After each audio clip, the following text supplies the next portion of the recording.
Combined, the top 10 richest Europeans own an insane amount of 452 billion US dollars. That is a nice amount of peanuts and almost 3 times Jeff Bezos' net worth. Especially the top 2 are regularly among the world's richest people, so keep watching till the end to find out about them. Good day, kings! Today I present you the 10 richest European billionaires in 2020. We will include a chart for an easier comparison at the very end of the video, so make sure to stick with us until then. If you enjoy the video, don't forget to hit the like button and subscribe to our channel to become an actual king. Number 10. Leonid Michelson. Born in 1955, the Russian is CEO, chairman and major shareholder of the Russian gas company Novatek. He began his career as an engineer and started working as a foreman at a construction and assembling company. In 1987, he became general director of Kuybyshev Truboprovodstroy. The firm was later renamed to Novatek, a fact for which I am very thankful. In 1991, the company was one of the first to undergo privatization after the dissolution of the Soviet Union.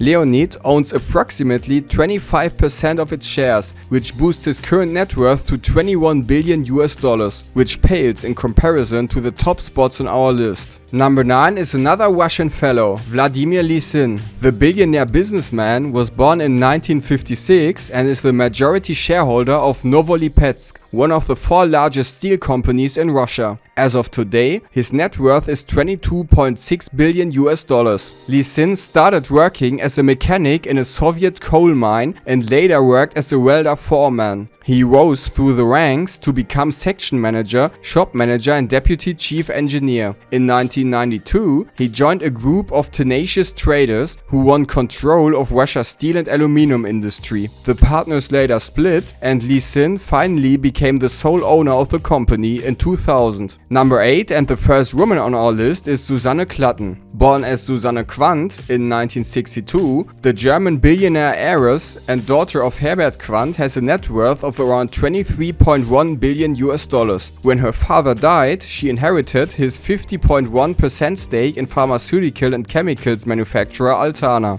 She helped transform Altana into a world-class corporation, and the company became part of the DAX, which are Germany's 30 biggest public companies. Her father also left her a 12.5% stake in BMW, and following the death of her mother in 2015, her stake in BMW rose to 19.2%. The wealth of our number 1 spot is almost 5 times as high as Klatten's, so make sure to keep watching to find out about the richest person in Europe and one of the richest in the world. Number 7. Giovanni Ferrero. Do you like chocolate? If so, you are going to love this man. Born in 1964, the Italian businessman assumed leadership of the Ferrero Group after the death of his brother Pietro in 2011. His net worth is estimated to be around 26.4 billion US dollars. The son of Maria Fisolo and Michele Ferrero became joint CEO of the company together with his brother Pietro in 1997. After his brother's death in a bicycling accident in South Africa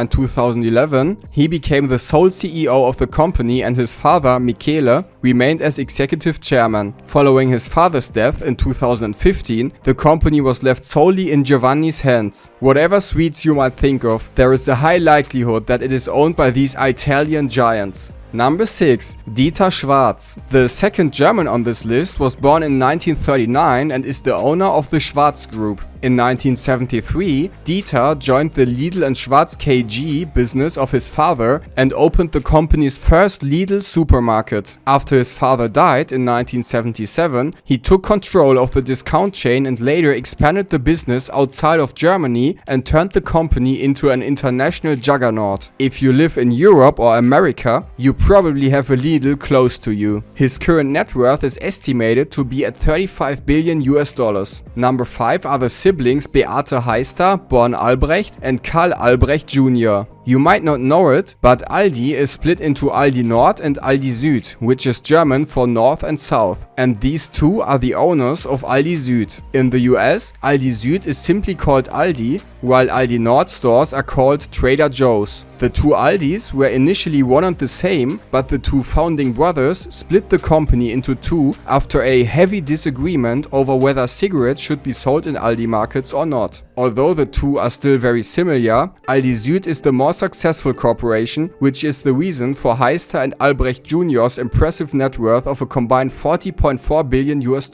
Number 4. François Pinault. The French billionaire was born in 1936 and is the founder of the luxury group Kering and the investment company Artemis. He began his career working for his family's timber business and dropped out of school at the age of 16. After his father's death, he sold the family business and started his own wood trading company in 1963. In 1988, he started to change its direction to retail companies and later focused on the luxury industry. That is quite a resume. Brands that belong to Kering are, for example, Gucci, Yves Saint Laurent, Alexander McQueen, and Bottega Veneta. The net worth of Pinault is an astonishing $43 billion. There is another luxury fashion billionaire on this list who is much richer than Pinault and owns far more luxury brands, so keep watching to find out about him. Number 3 is French heiress Françoise Bettencourt Meyers. She was born in 1953 as the only daughter and heiress of Lilian Bettencourt and owns the company L'Oréal. Her mother Lilian died in September 2017 when her net worth was about $39.5 billion. Françoise currently holds 33% in L'Oréal and is currently the second richest woman in the world with a net worth of around $62.5 billion. Check out our video about the top 10 richest women in the world if you want to know more about her. I will link it in the description. L'Oréal also owns other famous brands such as Maybelline New York, Garnier, CeraVe and Redken. Number 2. Amancio Ortega. With his net worth of $65 billion, the Spanish billionaire is the founder of Inditex Fashion Group. Amancio was born in 1936 and the Inditex Group might not ring a bell for you. Maybe Zara, Bershka, Pull & Bear and Massimo Dutti do. All of these companies are owned by the Inditex Group, which makes Amancio the second wealthiest retailer in the world. Amancio initially started out as a shop hand for a local shirt maker and learned to make clothes using his hands at the age of 14. He later founded his first store selling bathrobes. In 1975, he finally opened his first Zara store with his wife Roslia Mera. Amancio owns approximately 60% of Inditex and only gave 3 interviews in his entire life. This man definitely doesn't like to be in the spotlight. And finally, our number 1, Bernard Arnault. Born in 1949, Bernard Arnault is chairman and CEO of LVMH, which stands for Louis Vuitton Moet Hennessy, and is currently worth an impressive $112.5 billion,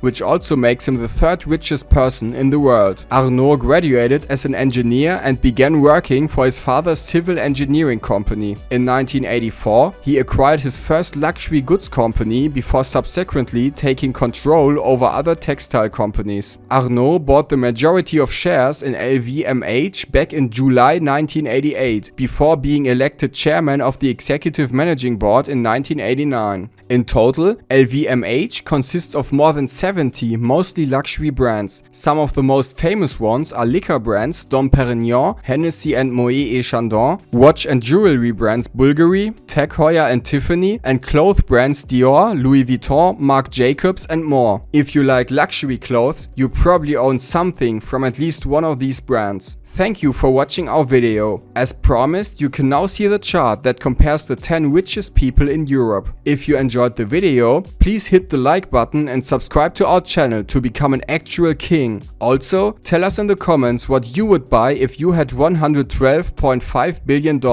As for me, the first thing I'd buy would probably be a bottle of Dom Perignon. After that, I'd rush right over to the next Lamborghini dealer.